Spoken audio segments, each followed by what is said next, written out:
So today we'll move on to a new topic, which is transitivity. Okay? So transitivity, we'll spend about 3 classes on transitivity. Okay? And I'll introduce the concept today. And if you can do this, you'll be doing well on your exam, because everything or almost everything will revolve around, and up until the midterm exam, everything will revolve around this topic, transitivity. Okay? So I'll introduce the basics of transitivity today, and it has to do with the, transitivity has to do with the ideational function of language. So how language serves to construct ideas and experience of speakers or writers. Okay? So look at how grammatical patterns, different grammatical patterns can give different meaning, can construct different experience, even of the same event. Okay? So that's what we'll do today. And so let me explain what transitivity is. So the basic assumption in this class is language is choice, right? Is just making choices. Okay? So language use is making choices. So when you use language in real life, we are not talking about basic grammar patterns that we study when we are in grade schools. Okay? We talk about after you have mastered all those rules. So this comes when you have to choose what sentence structures might be appropriate to the meaning that you want to convey or you want to communicate. So everything is choosing after that period. Okay? So transitivity is also a choice. So speakers or writers can use different syntactic strategies or choices to present other people as acting or not acting. And this can promote certain beliefs that speakers have, but not necessarily the beliefs that were stated overtly. Okay? And this allows the speakers or the writers to foreground or background. Remember the 2 concepts, right? Foreground or background. Foreground is to highlight, background is to not giving any importance to it, right? Who plays an important role in a particular clause and who receives the consequences of that action, and what may be the surrounding circumstance of that situation that should be highlighted. Okay? So the choice, any choice will have a significance, will have some importance to it. Okay? And language can help to encode and construct experience. That's the theme for today. Okay? And because when you use language, you express your own ideas and experiences, right? And it will, and if we do transitivity analysis, it will help answer the question, who is doing what to whom, in what place, where, and at what time, when, and in what manner, how. Okay? So when we look at transitivity, you might be thinking of verbs that are transitive and verbs that are intransitive, right? That is kind of a narrow concept of transitivity. Today we'll broaden that concept. But when you talk about, when you analyze transitivity today, you have to look at 3 things. Participants who are involved in a particular action, and what might be the processes, the verb, what type of verbs is involved, and all the circumstantial surroundings, like when, where, why, and how. So I'll teach you how to do that today. Okay? So this is a sneak peek example of how we do transitivity analysis. When you see this headline, okay, when you see this headline in a newspaper, girl 7 murdered while mom drank at the bar, okay? And then you have the lead sentence. Little Nicholas Spencer was strangled in her bedsit home while her mom was out drinking and playing pool in local bars. You know bedsit, right? Bedsit is like a small apartment where you have only bed. So that's like a studio room or studio room where you have to share your bathroom with other people. So that's what bedsit means, okay? So when you see this, again, language is just choosing, right? Language use is just choosing from different choices. So you have to ask yourself, when you read something like this, why things are the way they are. Like, why do we have girl here, and why do we have age here, even though age is not important? You don't have to say it, girl. You know that a girl shouldn't be like more than 10 or 12, right? 11, 12. But why age is important, why they front it there, why they foreground it there. Or murdered, and why this clause, subordinate clause, why mom drank at the bar, is there. in fact, it doesn't have to be there, right? So when it's there, we can say that, well, this might promote some kind of implied message that the person who wrote this had, right? For example, he wants to imply that mom should be responsible for it, right? Even though he doesn't necessarily say so, mom should be responsible for the death of the girl. Nothing that is like that in this headline, but with that particular subordinate clause, it gives out that kind of implication, right? And little Nicholas Spencer was strangled in the bedsit home while her mom was out drinking. So here, mom as the subject of the clause, drinking. So she's the agent who is doing something and drinking. So when you see that, well, you will be automatically encouraged to think of mom as being responsible, right? So this is the kind of thing that we'll be doing in, let's say, 3 classes from now, okay? So now coming back to transitivity.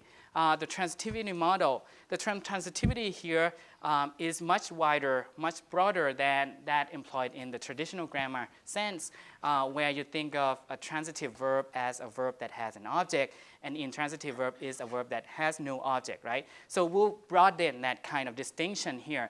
But we've used the term transitivity to refer to how meaning is represented in the clause through different syntactic patterns. So you look at different patterns, not only whether it has an object or not, but you will, just in a minute, you will see different patterns that I'll present to you.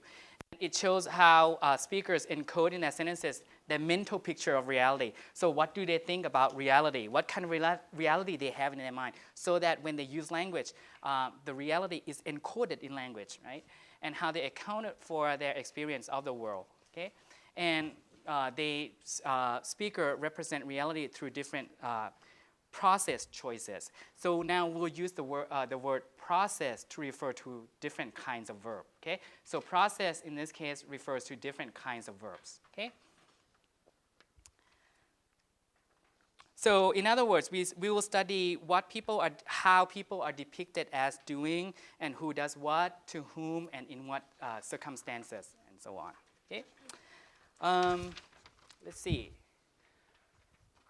So 3 things that you will have to look at when you do this type of analysis is, first, you have to look at the process, which is expressed by the verb phrase in a clause. So process here is the verb, okay? So when I use process, it means a verb. So does the verb represent actions or speech or states of mind or states of being? So different type of process, okay? Different types of process depending on the meaning of the verb. Is it action? Is it speaking? Speech is speaking, right? Or is it thinking or believing, state of mind? Or it is state of being, right? Becoming, for example. And participants who are involved in the process, who are the participants in the clause, and circumstances like associated with the process, like where, when, how, and why, and so on. Okay. Let's see. Let me give you some examples here that might illustrate the type of thing that we are talking about. If I have, you guys can see this? I'll be there. Soo-young broke Krista's heart. Okay? Krista's heart was broken by Soo-young. Krista's heart was broken. And Krista is a heartbroken person. So we have 4 choices, right? So we have 4 choices. So again, so Soo-young broke Krista's heart, okay? And Krista's heart was broken by Soo-young. And Krista's heart was broken without the by. And Krista is a heartbroken person. So this is the kind of thing that we'll be talking about. And it illustrates how transitivity works, right? So again, language is choosing from different choices, right? So the same situation involving two people, right? Two persons, Krista and Suyong, right? But the same situation can be represented in so many ways, right? Depending on the belief or how the speaker or how the writer constructs or how the speaker or how the writer believes the situation to be. So in the first one, Suyong broke Krista's heart. In this case, it's clear that we have two participants, right? Suyong and Krista, right? Or his heart, right? So it's clear all the participants are here, right? And it appears that the kind of the foregrounding effect is on Suyong, right? Suyong is the agent who is doing the breaking. So Suyong should be responsible for it, right? Even though in reality it might be because I'm not a good person, right? I'm not a good boyfriend, for example, right? So, but in any case, the grammatical structure tells you that this is the person who is doing the action, right? Whereas in the second one, same situation, but Suyong is in the background, so she's backgrounded. So attention is not on her, but attention is on my heart, right? So this is to foreground the effect, right, of what she did, right? So, but the agent is not so foregrounded, is backgrounded. But in the third one, without the by, in that case, we only know that Krista's heart was broken. We don't know who did it even, right? Or who is the other participant involving in it. So it's another type of representation of reality. And whereas in the last one, this is like a fact, right? It's represented as a fact. And that's how the person who says it imagined the reality to be, right? That he's a heartbroken person. There's not even mentioning or there's not even kind of action involved in this. It's just a state that I am in. So this is the kind of thing that we'll be looking at when we do transitivity analysis, okay? So we have to look at, again, the participants, right? So who are involved in a kind of process in the verb, right? And we're looking at what kind of verb is used, breaking, verb of doing, or just the verb to be, representing things as fact, and so on, okay? And then the circumstances, which are not here, but we'll look at more examples, okay? So when you do transitivity analysis, you look at different types of processes, right? Different types of verbs. And because each type has different kinds of subtle meaning, like broke is action, right? Is not no action involved. So we'll have to look at different types of verbs. So we have material processes, verbal, mental, relational, and existential, only 5, okay? So we look at meaning, okay? When we look at the processes, we look at meanings, okay? So let's look at the first one, material processes. So material processes are processes of doing. So you can represent it, people or animals or things, as doing something, okay? And when you do something, of course, you must have two participants at least, right? Or the agent and the goal. But the goal can be optional, okay? Just like in the first one, Suyong broke Krista's heart, you have the agent, Suyong. You cannot not have it, right? There must always be an agent if you use an action verb, right? There must always be an agent. And there may be a goal, but the goal can be hidden, okay? So we have the agent or the actor, who is the doer of the process, and the goal, the person or the entity that is affected by the process, okay? So examples, John kicked the ball hard. So John is the actor, clearly, right? Kick is the material process because it involves something doing by the agent or the actor.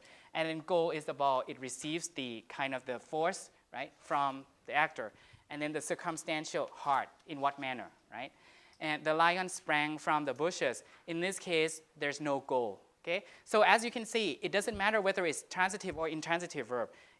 As long as it involves some kind of doing of the actor, then it's the material process, okay? So we're not talking about whether it has object or not, but we're talking about whether the meaning is action related, okay? The lake shimmered, okay? So it has action, so in this case, it's the material process. Not necessarily that it must have a goal, okay? Or in the passive voice version, from the edge of the penalty area, the ball was kicked by John. In this case, it's in the passive voice, but we don't care because as long as it involves some kind of doing, kick is a doing verb, so we call it the material process, okay? So it doesn't matter. And in this case, the goal is fronted, is foregrounded, remember? It's foregrounded, whereas the actor is backgrounded, right? You can even leave it out, cutting out by, right? And this is the circumstance, like the details, extra details that you have, okay? So it has to do with meaning, okay? Not having object or not, or passive voice or active voice, no. Next process is verbal processes, things that have to do with saying, okay? Let me back up, okay? So when we look at why is the material process so important? Because if you use a material process when you say or when you write something, you can highlight, right? You can foreground the agent. You can foreground the agent, and you can also foreground the goal if you want to in the passive voice version. Okay? So you can foreground the agent, or you can foreground the goal, depending on your preference. For example, Soyeon gave a nice shirt to S. Kyungwon on his birthday. So in this case, Soyeon is the agent, clear? And nice shirt is the goal. Nice shirt is one goal. And to S. Kyungwon may be the beneficiary, another goal. And then on his birthday is the circumstantial, okay? Like that. So can you think of other versions of the same thing? Gave a nice shirt to S. Kyungwon on his birthday. So Seoyeon is the agent or the actor, and this is the goal, and this is another goal, or you can call it the beneficiary, the person who benefit from the doing, and then this is the circumstance, right? Now, the same thing can be phrased in a different way. You can say something like, a nice shirt was given to S. Kyungwon on his birthday. But in this case, if you use this version, what happened is you background, right? Or even you cut it out, you omit the agent altogether if you don't have the by, right? So that's why it's important to, when people use the material process, and to whether involve or whether to present or not present different participants, okay? So that's why we look at the material process. Now, on to verbal processes. Verbal processes are processes of saying. So if you see a verb that has the meaning of saying, right, it's going to be a verbal process, okay? And in this kind of process, we have two participant roles, two participants, including the sayer, the person who say it, and the target is optional, the person to whom that saying is said to. And also we have the verbiage, what is said, okay? So if you look at the diagram, it would be like that. So the sayer, he said that. The sayer is he, the process said, and the verbiage, which is said, right, is that. And in this case, there's no target, right? They announced the decision to me. Announce here is not a material process because it has to do with saying, right? Announce is saying, declaring. So in this case, it's a verbal process. They announced that decision to me. They is the sayer, the person who announced, and the decision is the verbiage. Even though it's not like the word, the exact words that got said, still is the verbiage. And then the target is to me. And John told his life story to Mary, same thing. He said that this wasn't true, this is the wording, right? So same thing. So all of these processes are verbal processes because they all involve some kind of saying, okay? Why is it important to look at verbal processes? Because when you read things, we can ask which participants are represented as saying a lot. Sometimes people who are represented as saying a lot can be perceived as people who are picky, who are complaining, right, all the time, for example. So when they don't have to be represented like that, okay? And I have an example. If you read recent news, have you heard about the Malaysian jet that has just disappeared without any trace, like recently, maybe last week, right? And so they are still trying to find, to locate where that plane is, right? So if you look at this new piece, Malaysia Airlines keeps families in the dark as search continues. What kind of process do you see in the headline? Keeps family in the dark, right? This is the process of doing, right? So someone is actually doing something, right? So, and Malaysia Airlines is the agent. And when you see keep family in the dark, family here is the goal, right? So who is responsible for doing that? Malaysian Airlines, right? Because it's the agent. So they should be blamed, right? And as search continues, so this is like in the subordinate clause, so it's in the background position. So they highlight the blame, right? The person to whom the blame should be distributed. And then as search continues, they could have done it the other way around. As search continues, Malaysian keeps family in the dark. Or they could have done it like, as search continues, families are kept in the dark, without mentioning Malaysian Airlines. But they choose this because they want to allocate the blame or assign the blame to Malaysia Airlines, showing who should be responsible for it, right? And when you read along, you'll see they involve a lot of people speaking. Like one relative who said his father-in-law was on board the flight lashed out at what he saw as a slow response from Malaysia Airlines in addressing the concerns of family. There has been no one from the airline here to see us or tell us what happened.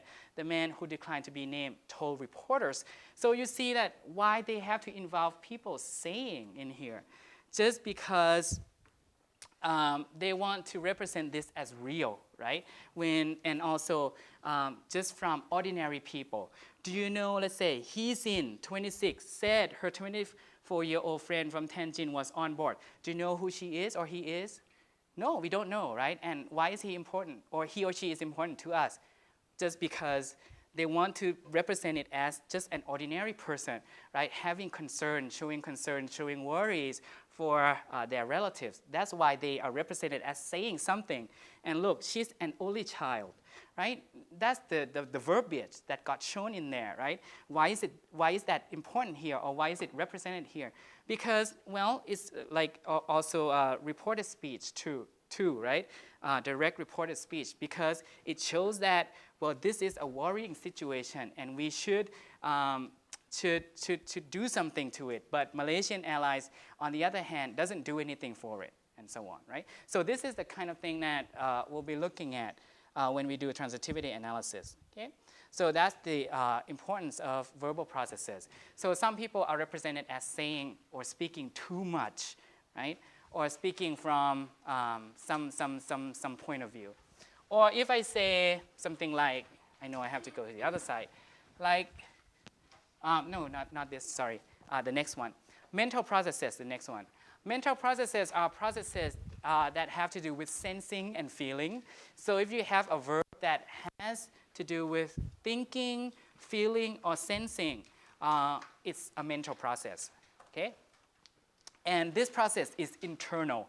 As compared to other processes that we just talked about, it's internal because when you think or when you feel something, you are the only person who knows, right? I mean, when other people represent you as thinking like this or feeling like that, they just somehow they got the internal knowledge of your situation. But sensing or feeling, that's a personal kind of state, right? So it has some meaning when people are represented as thinking or feeling.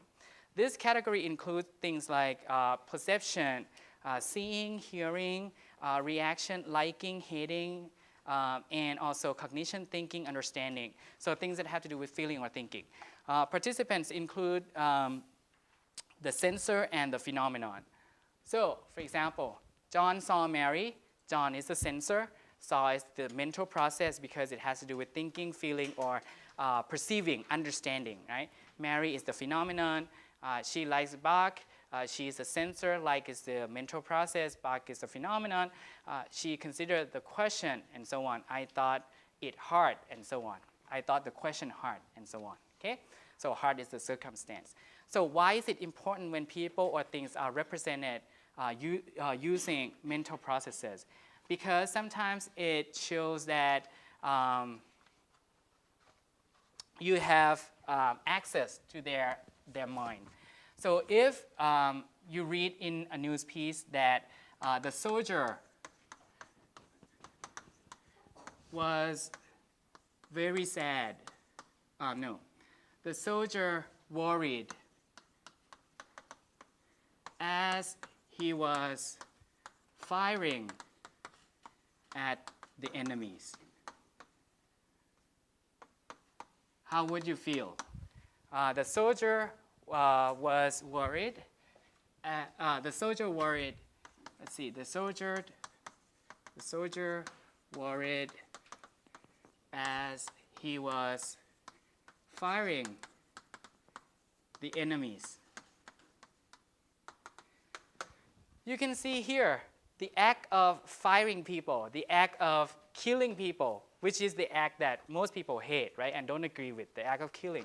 Now, it's at the same time as the first clause, which is the soldier worried, right? This is the mental process, right?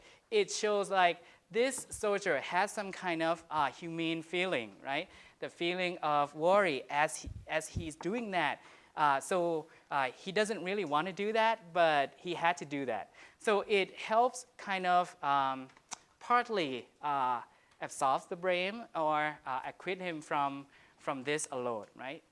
So that's why mental processes are important to look at. Okay. Next one is behavioral processes. These are processes that have to do with psychological or physical behavior. This is a cross, meaning it's a mix between the material and the mental process because it's in part about action and it's in part about thinking. So sometimes it's hard to classify. Watch, taste, stare, dream, breathe, cough, smile, laugh. These are examples of behavioral processes. Okay? And for the participants, we have behavior and range. She behavior and gave a sign, that's the range, and so on. Okay?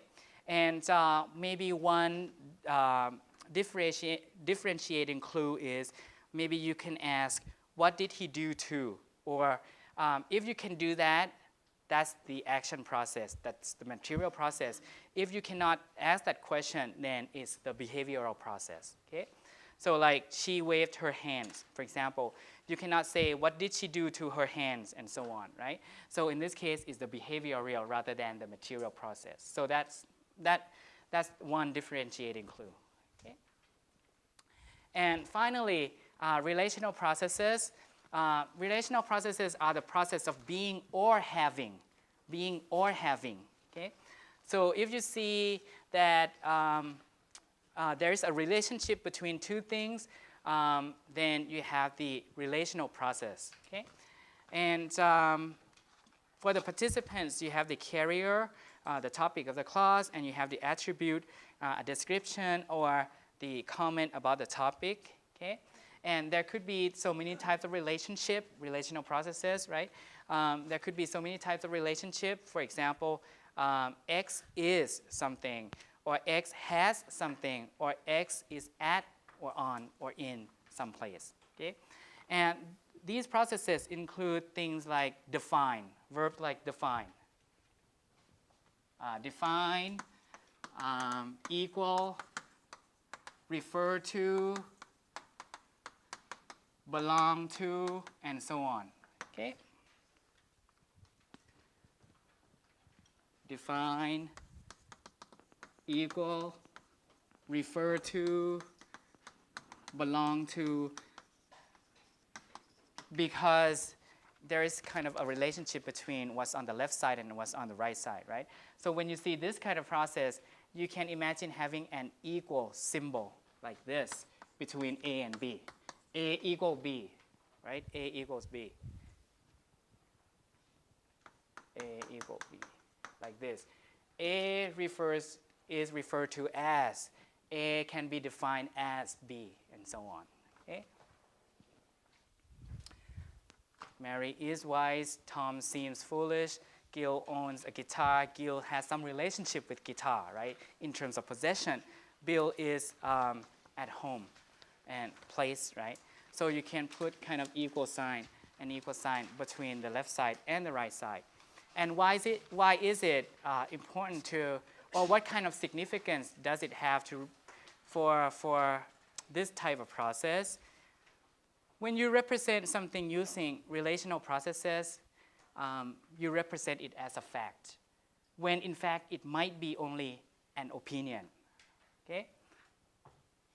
Remember the example, Krista is a broken heart person, so it's like a fact. No other people are involved, just like a fact, state of Krista.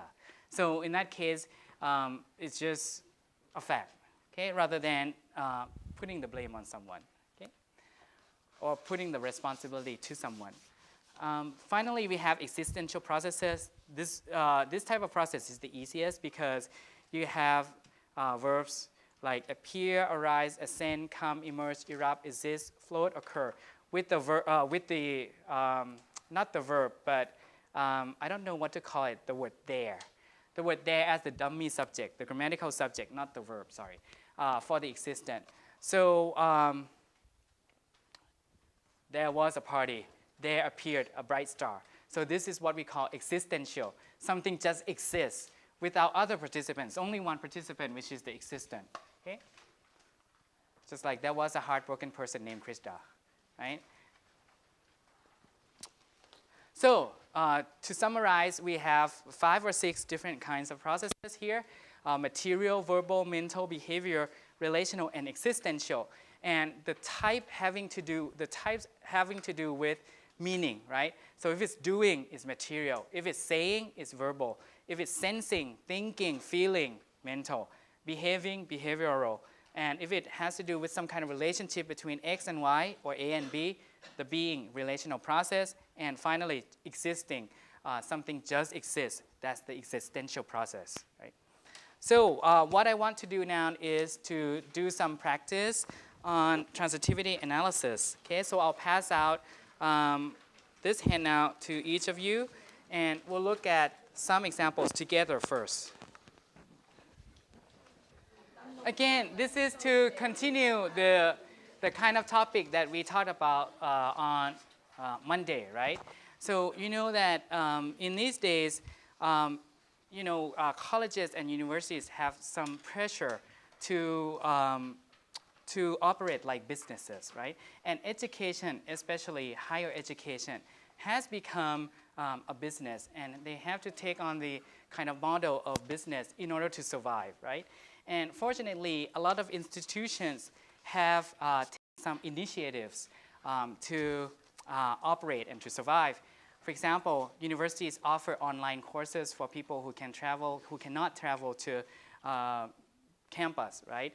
And they have given out scholarships to people in order to just persuade a lot of students to come and study at that university, right? And so, but still, they have to do more than that, right?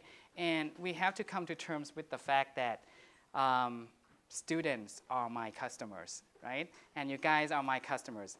And I have to admit that if professors do not have students to teach, then where will we get money from, right? Money to pay me as a professor, money for me to do research, to have good facilities to do research in, right? So you guys are my customers, and so I should be nice to you, right? And I have to be nice to you. But that's a fact, though, right? And we have to come to terms with that. And so different universities have to do more than just do what they already have done. So they have to market themselves too. So today we'll talk about how universities market themselves to differentiate themselves from other people, from other universities, right? And you have to think about the fact that if they are properly accredited, meaning if they are like good universities that your government supports, right, and your government recognizes, then all universities are the same, more or less the same in terms of the education. They have speaking classes, they have writing classes, they have literature classes. I mean, essentially they are the same. If you have a degree in English from Hanyang, it's like the degree in English from Yonsei. Maybe courses that are offered might be a little bit different, but more or less they are the same, right? So they have to do a lot in order to differentiate themselves. So one way that they can differentiate themselves is through their brochure, okay? So today we'll look at Sodei's brochure, and I think it's Yonsei's brochure that we'll be looking at, and see how our transitivity analysis could tell us about how they represent themselves to prospective students. So I went to Sodei's website and download this brochure, and you'll see that here is a nicely done brochure, and let's see, maybe bigger, like 100%. So we'll analyze like the first 2 pages, and you have the wording of the first 2 pages on the first page of the handout here, right? Leading the way from a premier national university to a world-class university, and so on, okay? And here, if you look, just for an like preview, here, if you look at all the pictures, like people are so happy, right? Like they are happy looking like towards the future or something, right? And you look at, very like brightly lit place here, and look at, he's like, if Einstein could be here, that would be Einstein here, right? Like typical professor that you would show, like, very highly respected professor, right? They wouldn't have me, right, with jeans on this kind of brochure, right? And then you have like professionally looking people, like they have, everyone has a smile, right? And like this, they all look professional, right? And even with this, when you hold it, like you have to have like all the names here, like system, sciences, whatever, right? And then like all important people in the world here, or in Korean society. And if you look at the classroom atmosphere, everyone is smiling, everyone is paying attention, and he's so attentive.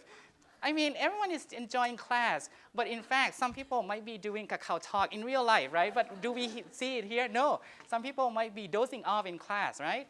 But here, everyone is attentive with the kind of professor that is leading the class interestingly, in an interesting way, right? I mean, like this, everyone is listening. Like there's kind of a discovery here, right? Here, like everyone has a happy life. So like here, like this, and all the posters and everything, right? So it's like when, in terms of visuals, this is a romanticized world, right?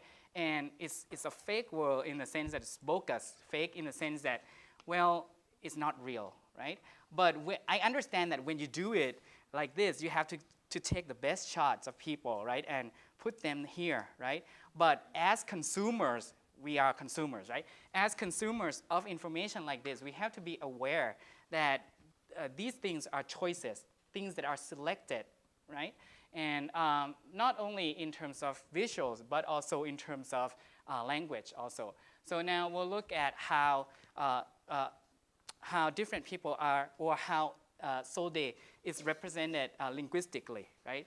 Like Einstein, Marie Curie type professor here, right? Everyone is like world class, is like well known, internationally recognized. So now we'll look at how Sodei represents itself linguistically. So I have all the sentences from the first 2 pages of this brochure on the handout on the first page, okay? And I number the sentences for you. So starting from 0 to 10 to 9. Okay, and I analyze it for you already as an example. Okay, so beginning from, if you can see, I can show it on the slide here too.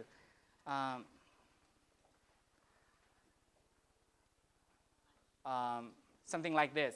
So from 0 to 9. Okay, so from 0 to 9. So if you look at sentence 0, for example, we have leading the way from a premier national university to a world-class university, right? In that one, Seoul, the word Seoul National University is omitted. So we have only leading the way is just maybe a noun clause, whatever. Leading the way from a premier national university to a world-class university. We have the verb, which is the process, and we have the participants, the way, and then we have the circumstance, right? From a premier national U to a world-class U, right?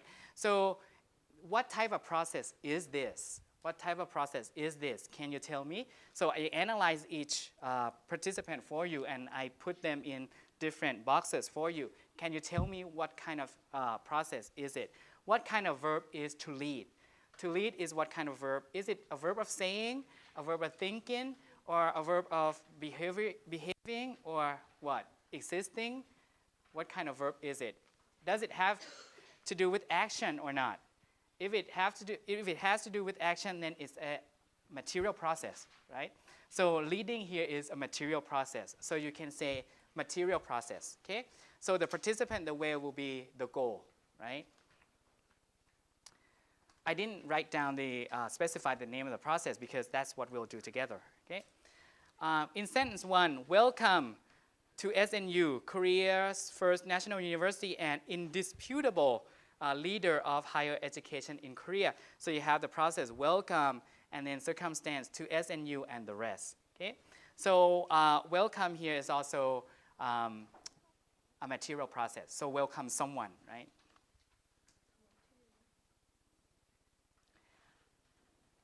Number 2, established in 1946 as the first national university in Korea, SNU, or Seoul National University, has produced leaders in every sector of Korea, ranging from business and politics to science, technology, and the arts. What type of verb is produce?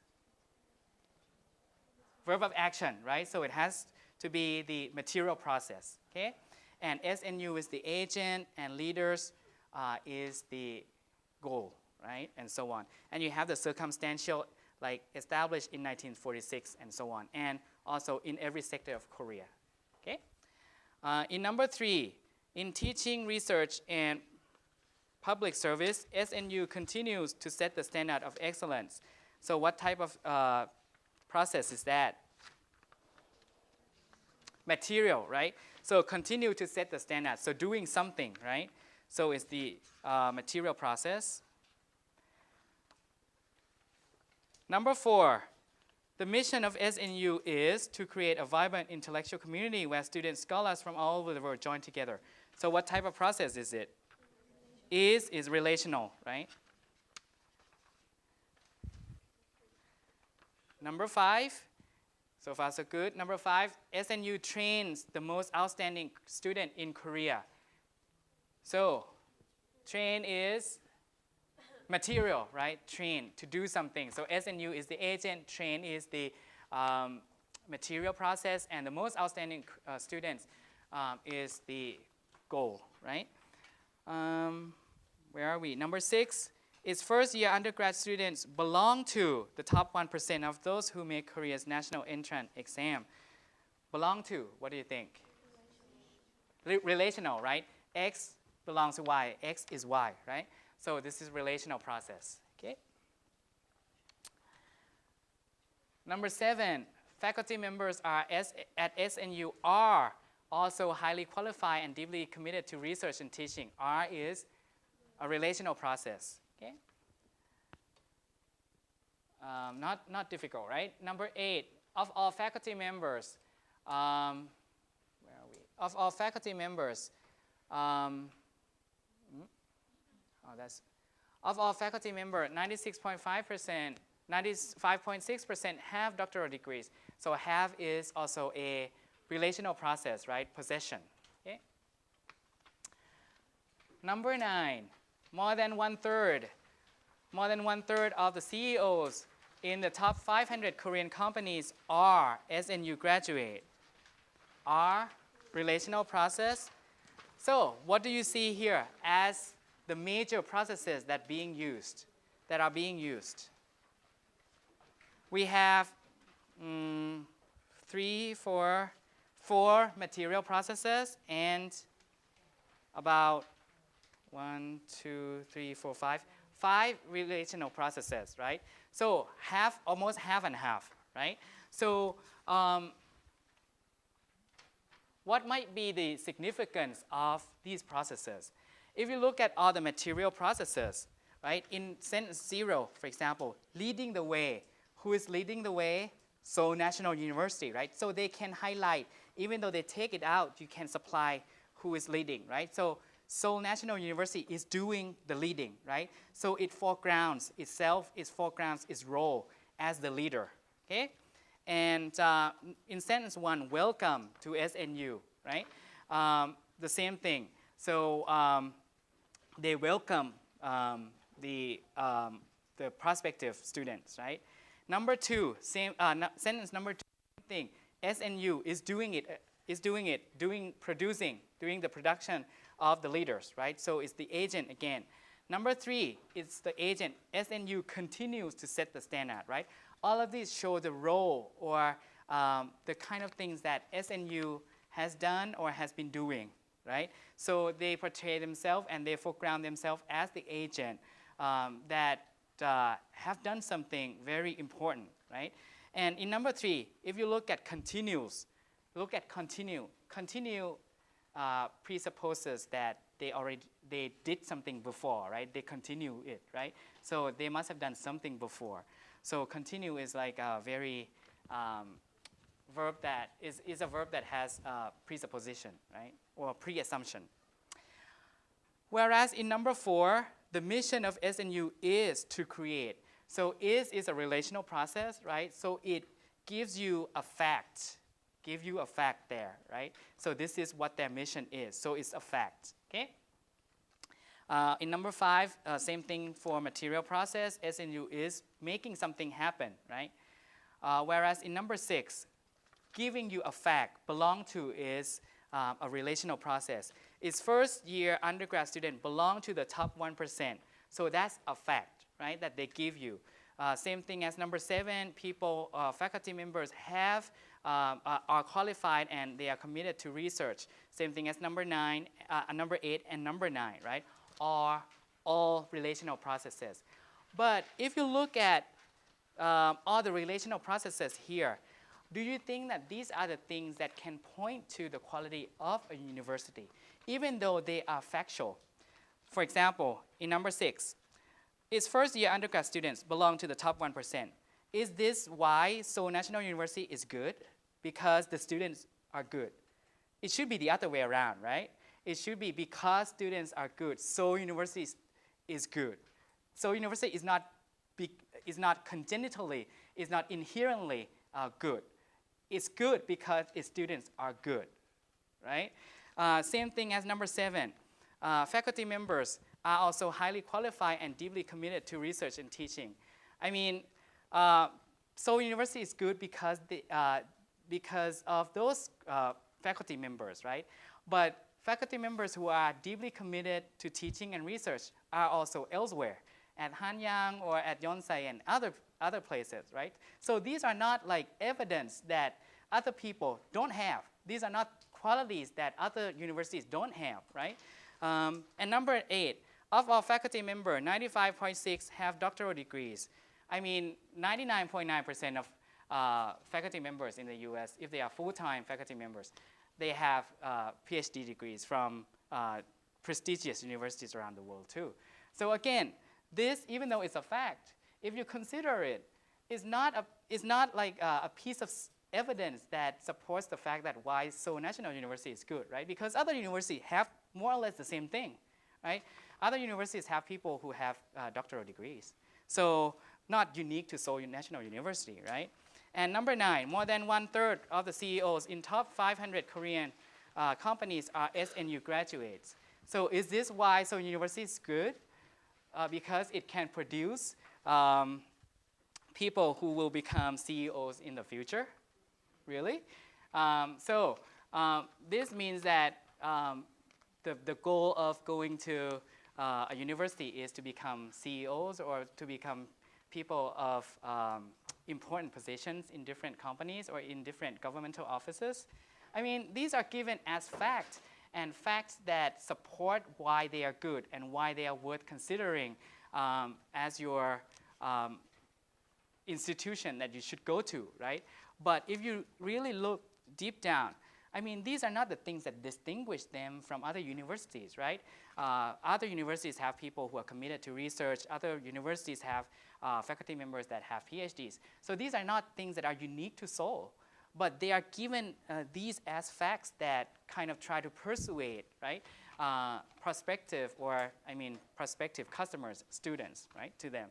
And if you look at circumstances, okay, if you look at circumstances, which are below here, right? The circumstances, I categorize circumstances like adjectives and adverbs in different semantic fields, in different types of meaning, like those words that have to do with rank or level related adjuncts, like premier, world class, first, top 1%, most outstanding, prestigious, from a premier national to a world class national. So these are circumstances that have to do with rank or levels, okay? And quality related, like highly qualified, deeply committed, intellectual, and vibrant, or quantity related, like 95.6%, more than 1/3, 43.9%, and so on, or other adjuncts that help to support the claim, like according to CEO Bank and Donga daily newspapers, whatever, okay? So these are different fields of circumstances that I see in the first 2 pages. But if you look at these circumstances, how do you prove that you are top 1%? Or how do you prove that you are first world class or first or most outstanding or prestigious? Except for relying on what people already know or what people already believe about that institution, right? I mean, there's no way to quantify or even to prove why it's top, why it's most outstanding, or even why it's deeply committed, or why some people are, or how people are deeply committed, right? So these are things that sound good, right? Sounds like very positive, right? And sounds like things that can distinguish or differentiate them from other universities. But in fact, no, because anyone can claim that. Anyone can claim to be like a very deeply committed professor. I can say that because I care about my students and I prepare for class, right? I'm deeply committed, right? So unless you're familiar, unless you are in that actual environment, you cannot tell, right, that your professor is deeply committed or deeply care about you, right? So, I mean, these things sound good, but there's no evidence that they provide you. Or even though there's some evidence, like according to this and this, they're just statistics, right, which do not have to mean anything, right? Statistical data, which do not have to really point to the fact that Seoul National University is great, right? So the same thing, more or less the same thing is done in Yonseidae's brochure. If you look at Yonseidae's brochure, we have kind of the same thing. Let me show you. More or less the same thing here. You have Yonseidae here, and then you see like the beautiful scenery here, like romanticized world, and where everyone is so involved in the activities, like so busy, experimenting things, or busy like in sports, or like important people around the world who came to give talks at Yonseidae, right? And here,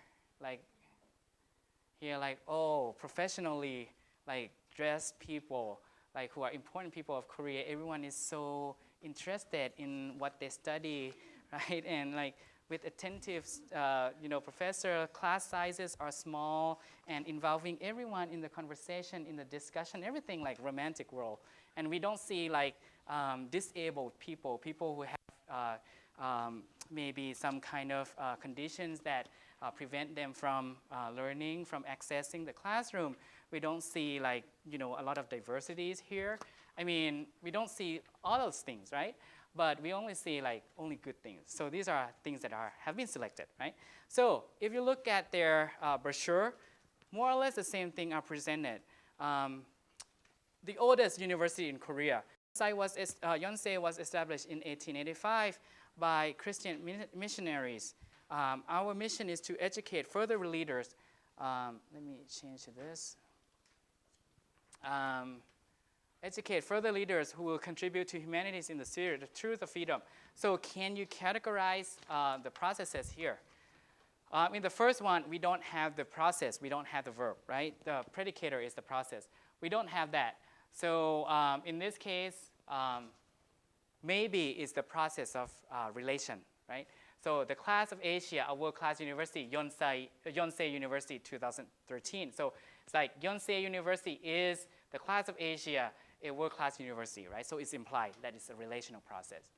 Number two, the oldest university in Korea was established in 1885 by Christian missionaries. Here we have what we call the material process, right? Even though it's a passive voice, was established. Established means to build, right? So it's material process. And but here, why the people who established the school are backgrounded? Why do we have this here? Well, they use the passive voice just to highlight this, that they are the oldest university in Korea, which may or may not be true, right? Because Sung Kung Kwan, right? They claim that they are also the oldest. So I mean, so in order to differentiate yourself, you have to do something like this. We are the oldest. We are the number one. We are the most outstanding, right? But all those terms do not really tell anything, right? Except for claims without evidence. So our mission is to educate. So this is relational, right? Number four, Yonsei graduates typify this proud spirit in leadership positions around the world. So this is relational again, right? Typify, like exemplify. So they are the proud spirit, right? And number five, Yonsei, where we make history. There's no process there, but we can assume that it's relational. Yonsei is where we make history, right? So all in all, we have the predominance of relational processes here, right? Correct? And one material process.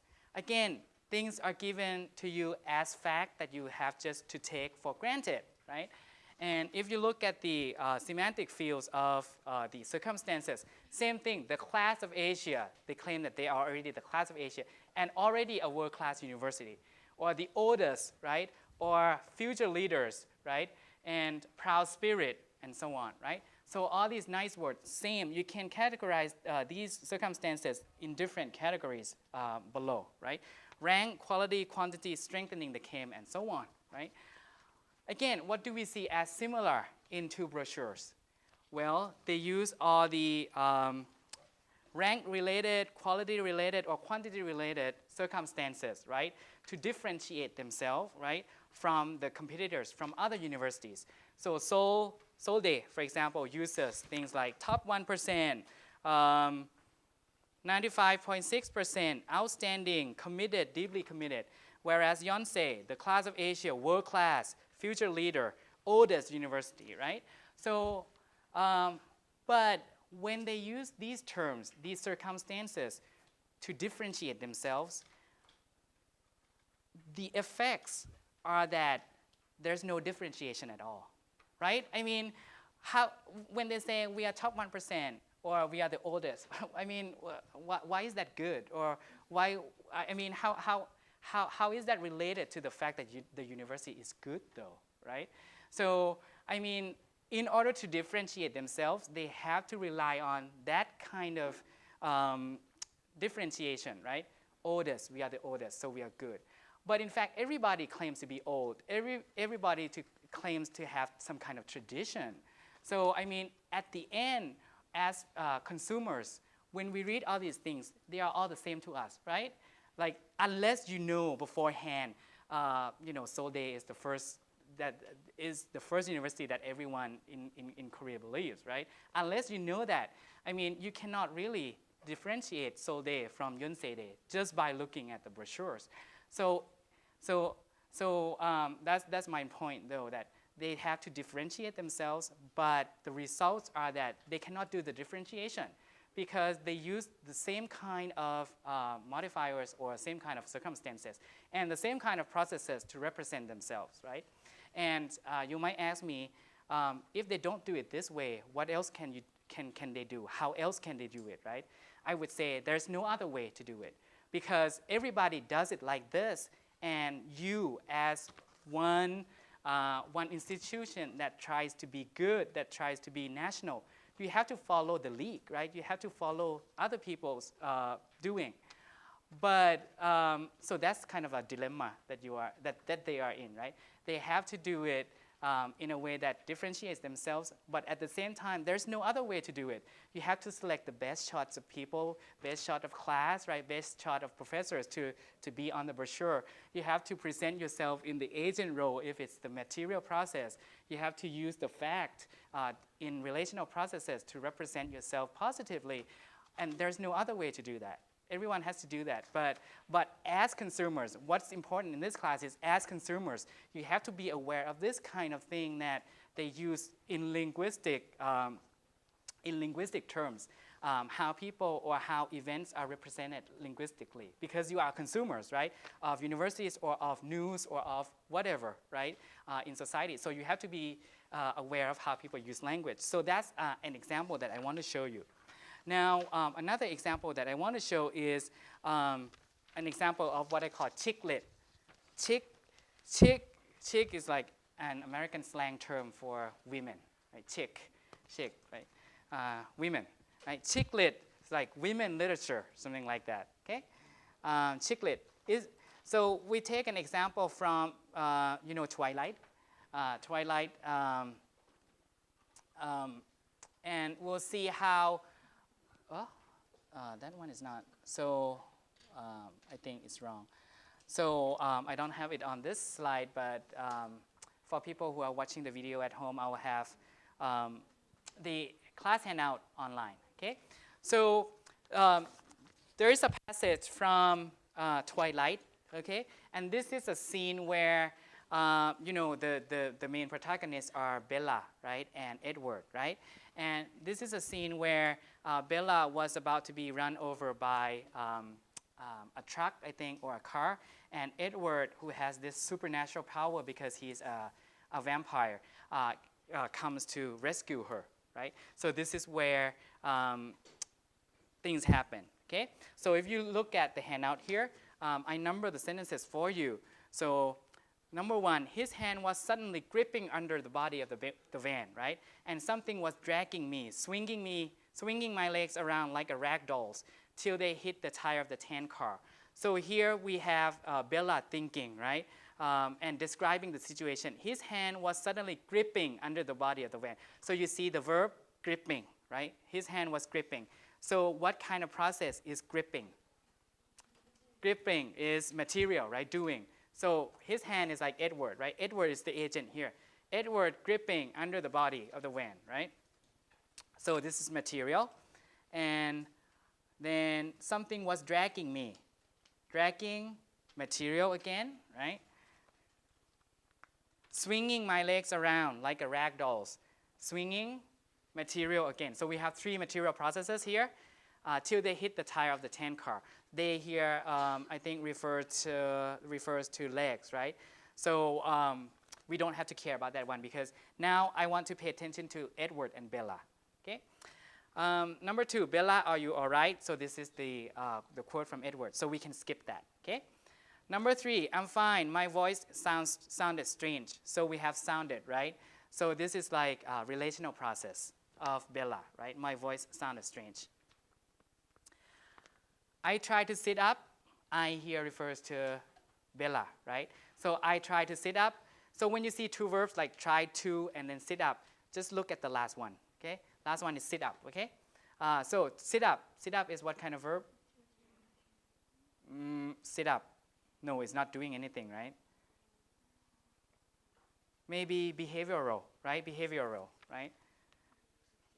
Sit up, because it has to do with the body, right? Sit up and realize he was holding me. Realize, it has to do with thinking, understanding, right? Realize, I realized the fact, right? So realize is the verb of thinking, so it's mental, right? So you say mental, okay? So this is Bella, right? And holding me against the side of his body in an iron grasp. Holding, material, and this is Edward, right? This is Edward. So you see two tables on the bottom. We have Edward and then Bella. Can you put the verbs that we already analyzed into the corresponding columns? Like Edward, the material we have for Edward in the material column, we have gripping, right? Dragging, swinging, right? And then holding, right? And for Bella, we have only sit up and realize for now, right? So put sit up in the behavioral column and realize in the mental column, okay? So you do that. Now, number 4, be careful, he warned as I struggled. Warn, what kind of process? It's saying, right? So it's saying, so warning is saying, so it's verbal. So Edward, this is Edward, right? So warn, you put warn in the verbal column.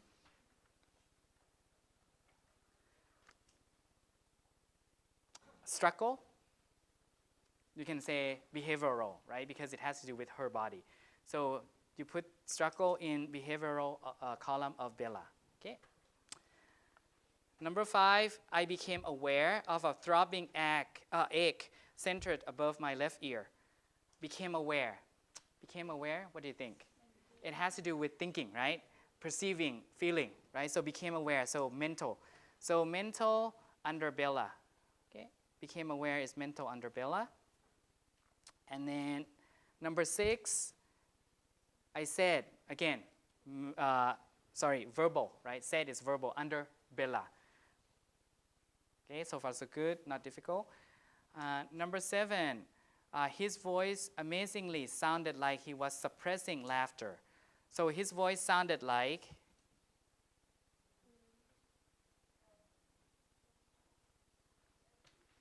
verbal, sounded like verbal, or relation, doesn't matter here. Suppressing, clearly material, right? Doing something, okay? So this is Edward, okay? Number 8, how in the ... because she didn't finish her thought, I trailed off, trying to clear my head, get my bearings. Trailed off is verbal. It has to do with speaking, right? Trailed off is like, she didn't finish. You see how in the world or something, trailed off meaning not finished, okay? Trying to clear my head. Clear my head, mental, right? So mental of Bella, okay? Get my bearings. What does it mean, get my bearings? To realize where she is. When you lost control or when you are in like a kind of dizzy state, so you need to get your bearings, right? To know where things are. So that's what it means, to get your bearings. So get your bearings has to do with thinking, right? So it's mental. Okay? To get my bearings is like to locate, to get oriented as to where you are. And number 9, he said, clearly verbal of Edward, okay? Number 10, sit up. Again, Bella, right? In this case, it's behavioral. This time, he led material, right, of Edward, okay? Releasing his hold, release material of Edward, okay? And his hold around my waist and sliding as far from me as he could, sliding material again.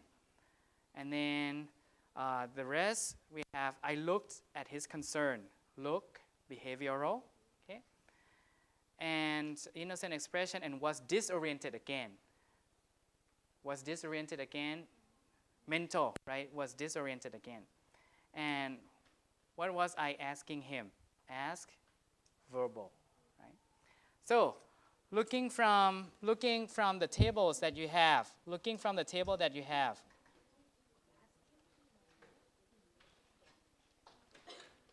how are these two characters represented in the story?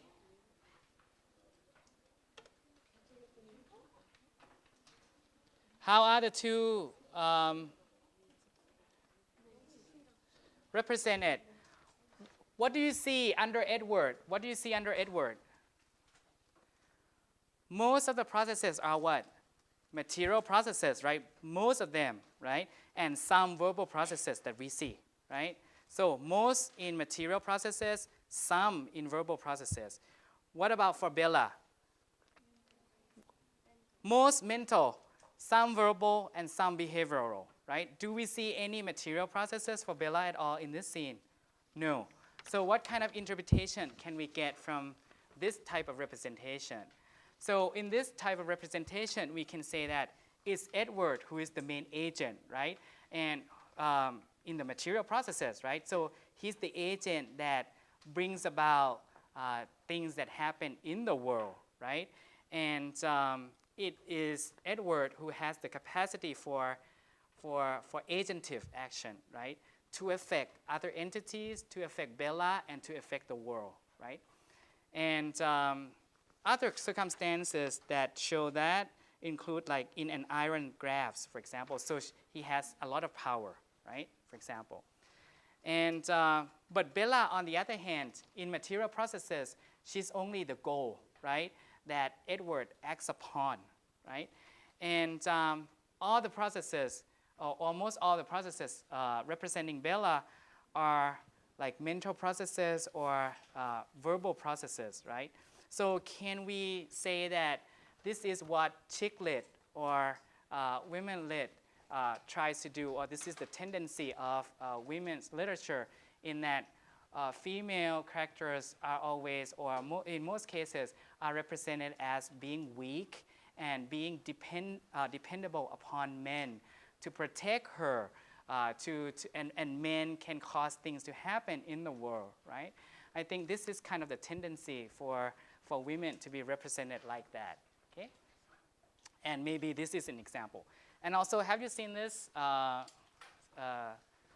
drama, Undap-hara, 1997? I watched that one, and it's the same thing. The female protagonist, Pinky, or yeah, Pink. I mean, she's so dumb in this movie, right? She doesn't really do anything, right? And she's so lazy, and she's waiting, and she dreams of marrying this Tony Oppa, right? I mean, this is kind of chick lit, right? And where males make everything happen, males have to protect female and everything, right? So, I mean, this is the tendency that people show in entertainment and also in writing too. So maybe to empower females, they should be better represented, right? As agents who can cause changes, some important changes in the world, right? And we can talk about how people think, or how they envision the roles of female in this type of literature or in this type of entertainment business, okay? So we'll come back on Monday to go on with transitivity, and we'll do more practice, okay, on Monday.